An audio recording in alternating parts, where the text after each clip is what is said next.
Salut les amis Sagittaires, on se retrouve pour votre guidance sentimentale pour le mois de décembre 2021. J'espère que vous allez bien tous et toutes et je vous souhaite d'emblée un joyeux anniversaire. Happy birthday to you, amis Sagittaires. Oui, j'espère que ça va bien se passer. Alors, on y va, c'est parti pour vous. On a démarré les guidances avec votre signe, bien entendu. Alors, on regarde ici où en est la relation. Nous avons la 4 des nuages, l'ajournement. Ok. Alors, vos énergies à vous, elles sont ici, vous savez, les Sagittaires. Et la personne à laquelle vous pensez, elles sont ici. Il arrive des fois que les énergies soient inversées. Donc, vous vous replacez là où vous vous reconnaissez. Et vous replacez l'autre personne là où vous la reconnaissez. On regardera ensuite avec Gaïa et on prendra quelques messages avec les anges de l'amour. Donc, on démarre sur l'énergie du mental, l'ajournement, donc on y reviendra tout à l'heure. On sent quand même que vous regardez quand même dans le passé, vous êtes en train de procrastiner, vous êtes tourné vers le passé. Alors, nous avons la numéro 5 des nuages, la comparaison qui suit la numéro 4. Alors, en face, nous avons juste à côté encore un numéro 5, l'attachement au passé, tiens, la 5 d'eau. D'accord. Et nous avons ensuite la morale, la dame des nuages. Bon, on a beaucoup de nuages pour vous les Sagittaires, il y a beaucoup de mental. Pour la personne à laquelle vous pensez, nous avons la numéro 11, la percée, une arcane majeure. Nous avons à côté l'aventure, le valet d'arc-en-ciel. Et nous avons ici le roi d'arc-en-ciel, l'abondance. Ok. Deux jolies cartes d'arc-en-ciel pour terminer ici. En carte de direction, on ira voir tout à l'heure. On a une carte qui est tombée en plus. C'est la numéro 17 des arcanes majeures, le silence. Je la mets au-dessus ici. D'accord. Pour la personne à laquelle vous pensez. Bon. Deux arcanes majeures en face, la 11, la 17. On n'a pas de feu. On n'a pas d'énergie de feu pour l'instant. Bon. Alors, les amis Sagittaires, vous regardez vers le passé. Ça semble assez évident. Il y a deux cartes qui nous le rappellent, qui nous le disent. La 4 des nuages et la 5 d'eau. Donc, il y a quand même du mal à aller de l'avant. Bon, on démarre avec cette énergie-là, la 4 des nuages, l'ajournement. Vous voyez bien ce personnage, je regarde derrière lui. Et puis les couleurs, où est-ce qu'elles sont? Elles sont derrière. On a l'impression que voilà, la vie amoureuse à l'heure actuelle est un peu monotone, un peu grise, on va dire. Et que pour les personnes qui sont en couple, voilà. En tout cas, si vous n'êtes pas forcément en couple, c'est votre vie affective, sentimentale au sens large. Ça peut parler de votre relationnel en général. C'est un peu comme ça que vous vous situez dans vos relations au quotidien. Vous vous dites en fait que aujourd'hui, cette relation, cette personne, cette rencontre ne saura pas m'apporter le même bonheur que j'ai connu de par le passé, qui lui était vraiment extraordinaire, génial. Et donc aucune de mes rencontres à l'heure actuelle n'est capable d'élever le niveau, de mettre la barre au même niveau que c'était avant. Donc on a un peu ce sentiment-là qu'aujourd'hui, c'est pas très intéressant. On s'ennuie peut-être un peu, on n'est pas très exalté par la vie sentimentale. Par contre, avant c'était bien. Donc évidemment c'est une carte qui n'est pas facile parce qu'on a ce sentiment que dans l'instant présent, vous vous ennuyez. Ça manque de couleurs et qu'en plus pour regarder vers l'avenir, alors là n'y pensons même pas quelque part. Bon, alors on a la 5 des nuages ici, la comparaison. Donc il y a cette espèce de nostalgie, cette espèce de procrastination qui est là, et puis tout d'un coup on enchaîne sur une comparaison.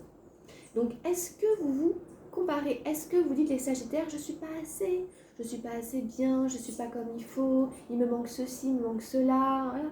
Parce que dans la comparaison, voilà, on imagine que vous êtes le bambou, et puis le bambou se dit, le chêne ici, il est plus grand, il est plus fort, il est plus solide, il est plus beau, il est plus là, il y a beaucoup plus que moi à côté, je suis rachitique, ridicule, et je n'intéresse pas, forcément ça n'intéressera pas à moi.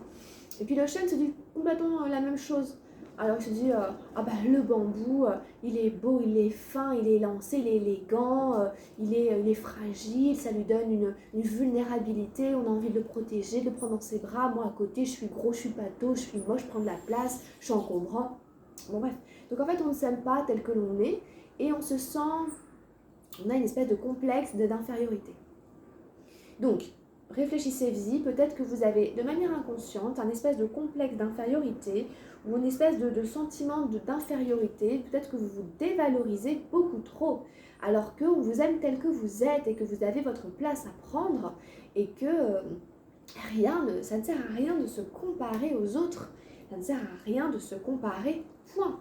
Hein, ça ne sert qu'à alimenter, développer un sentiment d'infériorité, des complexes X, Y, Z dont on n'a pas besoin. Donc, après, franchement, je dirais, arrêtez de vous comparer. Alors, qu'est-ce qui se passe? En face, on a un attachement au passé. Donc, je pense qu'au-delà de ça, vous devez aussi comparer avant et maintenant. Peut-être que vous comparez aussi le passé avec aujourd'hui et peut-être même demain. Donc, vous voyez, c'est ces deux cartes qui nous parlent trop du passé. Hein? L'ajournement, je reporte tout le temps, je regarde derrière. L'attachement au passé, en fait, je suis encore... Et donc, on est sur une énergie ici des émotions. Donc ça, c'est autant dans le mental que dans les émotions. Il y a quelque chose à faire, à lâcher ici.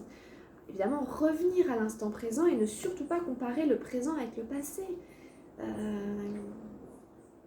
Oui, évidemment, l'être humain fonctionne comme ça, c'est la mémoire.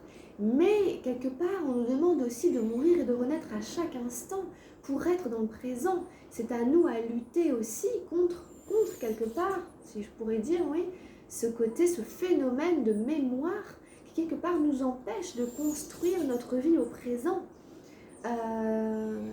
Donc si on est trop là-dedans, on se noie. Voilà, ici le personnage est noyé dans ses émotions et du coup le mental est pris. Vous voyez, le mental est pris complètement, c'est représenté de manière cubique, on dirait de l'art abstrait, vous savez, de cette époque-là, là, le cubisme, etc. Le côté surréaliste, on dirait du Picasso. Voilà, c'est le côté surréaliste, parce que je suis noyée dans mes émotions à cause du passé. Et donc, il y a un passé qui fait que j'arrive pas à lâcher, du coup, je compare tout le temps avec comment c'était, ou je sais pas, ou quelque chose comme ça. On a 2-5, donc à mon avis, il y a quelque chose quand même. Donc évidemment, moi je vais vous encourager à ne surtout pas ou à arrêter de comparer votre vie maintenant, votre vie amoureuse maintenant, avec comment c'était avant, etc. pour sortir de cette noyade dans les émotions, pour sortir la tête de l'eau. Alors c'est exactement ça, il faut sortir la tête de l'eau, quoi. On a la morale, hein, notre petite morale, une petite dame de dénumage pour finir, qui n'aide pas, tout simplement. Parce que la morale, elle est rigide, elle est froide et elle vous fait culpabiliser. Donc déjà que bon, ça allait peut-être pas très très fort, alors là, c'est carrément, je te fais culpabiliser, voilà. Moi, j'ai toujours raison et puis... alors, est-ce que c'est quelqu'un qui existe vraiment ? Ça peut être un parent, une mère, une grand-mère, ça peut être notre petite voix intérieure qui nous fait culpabiliser, qui est particulièrement rigide, particulièrement froide, voire insensible, tout passe par la raison. Et en fait, elle vous fait culpabiliser parce qu'elle-même, elle est malheureuse. Elle ne fait pas ça pour vous, elle fait ça parce qu'elle ne supporte pas le bonheur des autres. Parce qu'elle-même est psychorigide et n'a pas eu, etc. Donc il n'est pas question que vous ayez ce qu'elle n'a pas eu.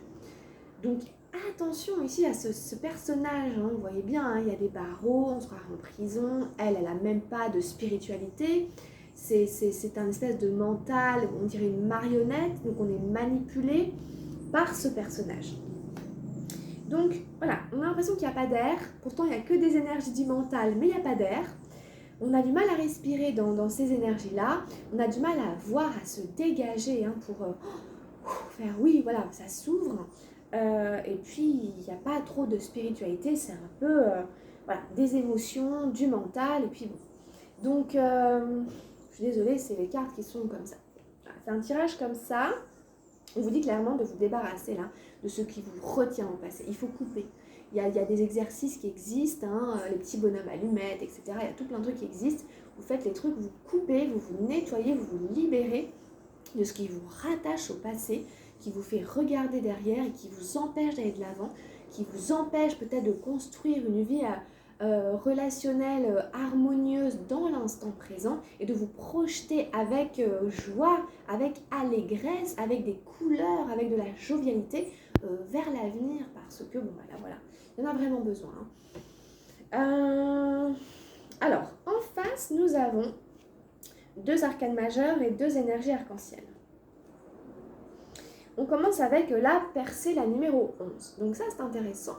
La percée, en général, nous parle de quelqu'un qui refait surface, qui surgit du néant.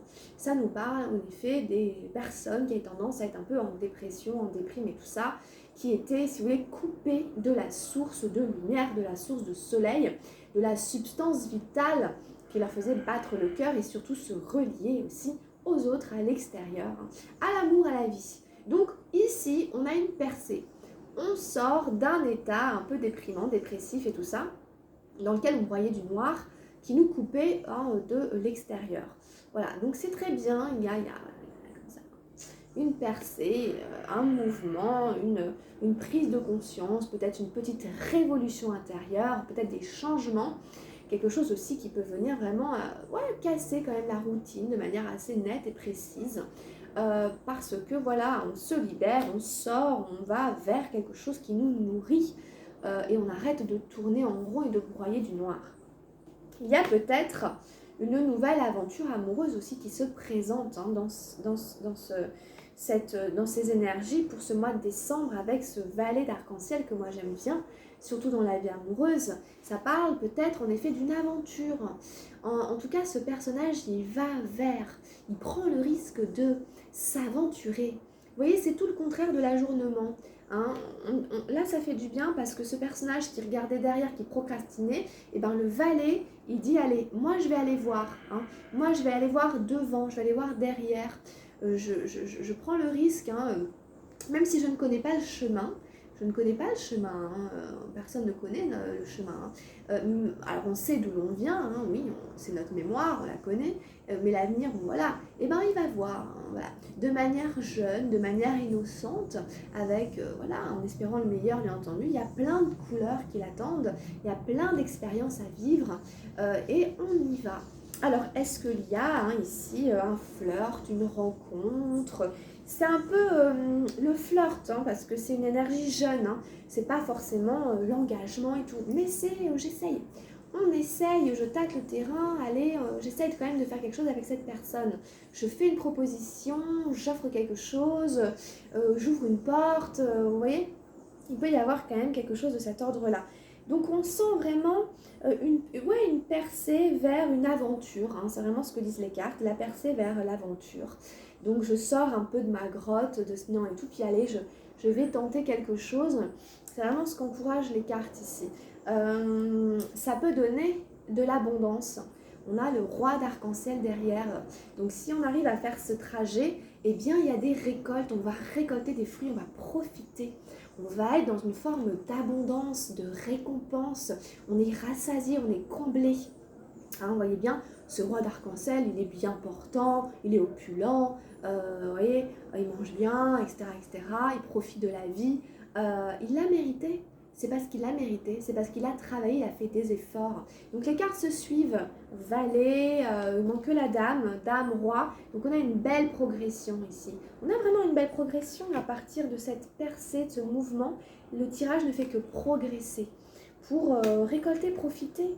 Que ce soit avec quelqu'un qu'on aime bien et tout ça, vraiment passer des bons moments, à bien manger, à profiter de la vie, etc. ensemble.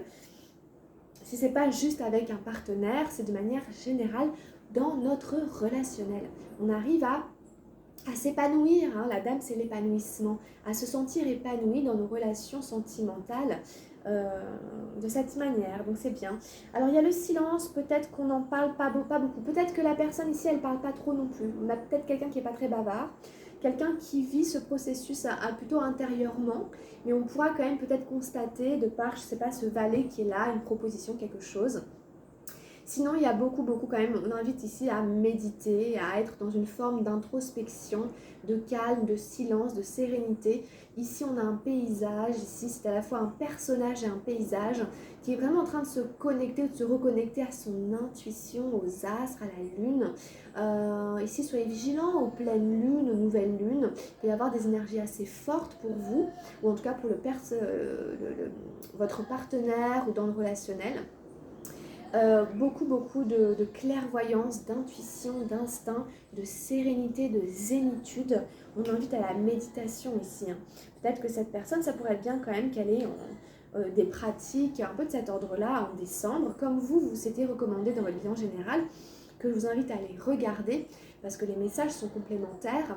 Il y avait vraiment ces idées d'avoir des pratiques un peu de cet ordre-là en décembre pour alimenter, nourrir votre univers intérieur qui vous relie à votre spiritualité, à votre sagesse intérieure, à votre clairvoyance. Vous voyez dans cette carte, la lune, c'est vraiment le troisième œil. Donc voilà, ça veut tout dire. Donc pas besoin de trop parler, se recentrer, faire le calme et zénitude ici pour vivre cette chose-là. Donc c'est vraiment un tirage très intéressant en face de vous. Alors en carte de direction, là j'ai eu la transformation, la numéro 13. Donc là c'est waouh et c'est vachement bien parce que pour moi ça fait écho à la percée qu'on avait là et puis à ce truc qui a besoin de trancher. Il y a besoin d'en finir avec ces liens du passé, ces attaches ici. Il faut couper, il faut trancher, c'est le phénix qui renaît de ses cendres. Donc il y a une transformation vraiment importante, totale et absolue à partir de décembre les Sagittaires dans votre vie amoureuse, sentimentale, affective et relationnelle pour vous permettre de renaître à un relationnel plus épanouissant, différent, à un relationnel tourné vers l'avenir, tourné vers le futur, dans l'instant présent, qui n'est plus influencé par le passé, par toutes ces choses-là. On n'est plus dans la comparaison. Il y aura vraiment une alchimie, quelque chose qui doit définitivement s'arrêter, que ce soit une relation, une manière d'être dans la relation, quel que soit ce que vous entreteniez, ça ne vous sert plus. Donc vous allez accepter le changement, accepter la renaissance, la métamorphose, parce qu'il y a des choses qui vous attendent, il y a des belles choses, c'est pour vous permettre de récolter les choses que vous méritez, que vous ne pouvez pas toucher pour l'instant, parce que vous êtes encore dans des énergies du passé d'avant. Donc ici, boum, on va vous faire couper, trancher la vie, le destin, le timing divin, vous dit ok, maintenant ça c'est fini, maintenant on te met là, et il va se passer ça. Donc accueillez, acceptez, surfez un peu, et puis soyez ouverts aux possibilités, aux opportunités, aux propositions, à tout ce qui va arriver derrière, parce que vous êtes dedans, vous êtes compris dans ce grand jeu-là, et vous avez votre place, et il y a des fruits pour vous. C'est vraiment votre guidance générale aussi, elle parlait de ça. Donc voilà, soyez open, ok, accueillez, acceptez, je suis sûre que c'est bon, il y a des très bonnes choses. Voilà un peu ce qu'on peut dire à Miss Sagittaire pour guidance sentimentale. Alors, on va aller regarder ce qu'on a tiré avec Gaïa. J'ai tiré le clair de lune. Bah, ça me fait plaisir parce que regardez, on avait ces cartes, le silence, comment elles se ressemblent. Il y a pleine lune qui est là et tout ça, c'est vraiment les mêmes cartes. Alors, ça nous parle de quoi? De voyage, de romance et de potentialité. Voilà. C'est ces notions de possibilité, d'opportunité, de potentialité. Oups. Peut-être un voyage, peut-être un voyage pour vous ou pour quelqu'un. Ça fait écho à ces énergies de transformation aussi. Il y a de la romance, il y a du flirt dans l'air, tout à fait. Alors, clair de lune, voilà, c'est la nuit entre chien et loup, comme on avait déjà ici. Ah bah oui, il y a de l'amour dans l'air. Vous ferez bientôt un voyage très spécial. Une soirée romantique vous permettra de découvrir la source d'un potentiel virtuellement illimité. Une idée simple mais originale vous viendra et vous fera voir la vie sous un jour tout neuf. Grâce à elle, vous créerez quelque chose de nouveau qui aura une valeur durable dans votre vie. Détendez-vous et profitez de l'instant. La lumière indirecte de la lune remplit votre cœur d'amour et dévoile une mine de nouvelles possibilités. J'aime bien. Ça me plaît beaucoup. Et je trouve que ça vous va très bien. Ça va très bien avec le tirage. Je ne vais pas redire tout ce qu'on a dit, et ça résume vraiment, vraiment tout ce qu'on a dit. Hein. D'être dans l'instant, d'être ouvert, il y a des possibilités, il y a quelque chose qui arrive. Cette percée qui est là, c'est voilà, hein, de la lumière qui revient, hein, c'est cet reflet hein, de la lune ici qui vous illumine. Vous avez votre part ici hein, de lumière, hein. On la reflète sur vous quelque part. Hein. Alors, affirmation positive, j'invite la romance dans ma vie. Je considère les choses sous un jour nouveau. La vie est pleine de possibilités innombrables. Je baigne dans un potentiel illimité de création, une source éternelle d'inspiration. J'espère que j'ai pas été trop vite, parce que buvez les paroles, prenez tout ce que je dis, tout ce que disent les cartes, c'est extrêmement bénéfique pour vous. Ok, allez, on va aller regarder un peu ce que nous disent les anges de l'amour. Il y a un jour nouveau qui arrive. C'est très profond. Ça vous fait passer par des énergies un peu scorpion. En même temps, avec toutes les pleines et nouvelles dans scorpion, je pense que c'est la résonance sur vous de tout ça. Donc c'est en profondeur. Ok, alors j'ai tiré. Vous méritez l'amour, les sagittaires. Soyez-en persuadés. Vous êtes digne d'être aimé. Vous êtes digne d'être aimé. Vraiment, c'est ça. Estimez-vous à votre juste valeur. Allez voir vos guides en général sans parler. Il y a de la romance dans l'air. Persuadez-vous vous-même que vous méritez l'amour. L'amour que vous aimez, l'amour vrai. Vous êtes digne d'être aimé. C'est très, très important. Quoi d'autre pour nos amis sagittaires pour cette guidance sentimentale pour le mois de décembre? Donc je vous rappelle que si vous voulez une guidance personnalisée avec moi, vous pouvez me contacter pour prendre rendez-vous pour une consultation privée. Alors j'ai quoi d'autre? Libérez-vous. Pareil, ça fait penser à la carte de la compréhension que vous avez dans votre guidance générale. Il est temps de reprendre le contrôle de votre vie. Voilà, quelque part, hein, je ne suis plus agie, etc., par des phénomènes extérieurs ou des choses qui m'emprisonnent. Je me libère, je reprends le contrôle de ma vie sentimentale pour lui donner la direction que moi je veux qu'elle ait, plutôt que de subir quelque chose, peut-être de manière inconsciente, pour X raisons. Ok, très très bien, avec une très jolie licorne. Allez, une dernière carte pour les Sagittaires, s'il vous plaît, pour décembre. Qu'est-ce qu'on va avoir pour nos amis Sagittaires? Une dernière carte, je vais peut-être aller la chercher.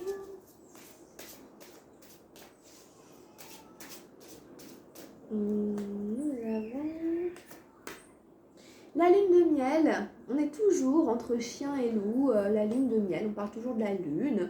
Lune de miel, hein, voilà, il y a de la romance dans l'air, ça se sent quand même beaucoup. Ici on est à Venise, hein, sur les gondoles, etc. Donc il y a peut-être un voyage, il y a peut-être un week-end, une semaine ou deux, quelque part, de manière romantique ici. Appréciez l'enchantement de vos vacances ensemble. Peut-être qu'il y a des vacances avec quelqu'un, mais même si c'est pas forcément un amoureux ou une amoureuse, il y a vraiment moyen quand même de profiter de ces moments-là. Et si c'est vraiment en tête à tête, on va dire, eh ben écoutez, profitez de cette balade au clair de lune, les amis. Voilà les Sagittaires, ben écoutez, merci. J'espère que la guidance vous aura plu, qu'elle saura vous aider, vous accompagner pour le mois de décembre. Encore une fois, bon anniversaire. Profitez bien des fêtes de fin d'année, hein, d'une manière ou d'une autre. Accueillez la nouvelle année qui arrive. Et puis, bien écoutez, plein de bonnes choses pour vous. Et puis, allez voir aussi l'ascendant lunaire. Prenez contact si vous avez besoin d'une guidance personnalisée. Et puis, restez avec moi pour la suite de l'aventure. Gros bisous et on se retrouve très très vite. Portez-vous bien, prenez soin de vous. Ciao, ciao, bye.